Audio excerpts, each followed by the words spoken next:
Hi అండి, నమస్తే. Welcome back to our channel.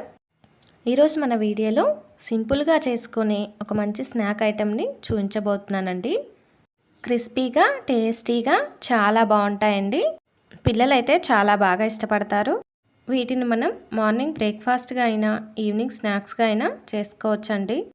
ముందుగా మిక్సింగ్ బౌల్లో తురుముకున్న 1 కప్ క్యాబేజ్, 1 కప్ క్యారెట్, అలాగే 2 టేబుల్ స్పూన్ల ఆలు తురుము, స్ప్రింగ్ ఆనియన్స్ 2 టీ స్పూన్లు, కొద్దిగా కరివేపాకు, chilli flakes 1 teaspoon, pepper powder 1/2 teaspoon, రుచికి సరిపడినంత ఉప్పు వేసి ఇప్పుడు ఇవన్నీ కలిసేలాగా ఒకసారి కలుపుకున్న తర్వాత ఇందులోకి 2 ఎగ్స్ని వేసుకోండి.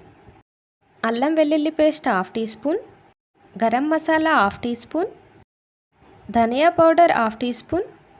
ఎగ్ మంచిగా మిక్స్ అయ్యేలాగా బాగా కలపండి.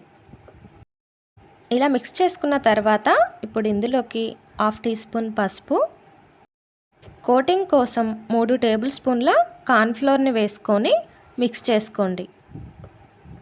ఫ్రై చేసుకునేటప్పుడు విడిపోకుండా ఉండడం కోసం ఇక్కడ మనం కార్న్ఫ్లోర్ని యాడ్ చేసుకున్నామండి. ఇప్పుడు స్టవ్ పై ప్యాన్లో షాలో ఫ్రైకి సరిపడినంత ఆయిల్ని తీసుకొని ఆయిల్ హీట్ అయ్యాక మనం కలుపుకున్న మిశ్రమాన్ని ఇలా గుంటగంటెతో కొంచెం కొంచెంగా వేసుకొని వెడల్పు చేసుకోండి. ఒక సైడ్ కొంచెం ఫ్రై అయ్యాక ఇంకో వైపు టర్న్ చేసుకుంటూ ఫ్రై చేసుకోవాలండి. ఇలా మంచి కలర్ వచ్చేంత వరకు ఫ్రై చేసుకొని తీసేసుకోండి. పిల్లలు క్యాబేజీ క్యారెట్ అన్న అవాయిడ్ చేస్తూ ఉంటారు. ఇలా చేసి ఇచ్చారంటే చాలా ఇష్టంగా తింటారు. వీడియో నచ్చితే సబ్స్క్రైబ్ చేసి లైక్ చేసి కామెంట్ కూడా చేయండి ఫ్రెండ్స్. Thanks for watching.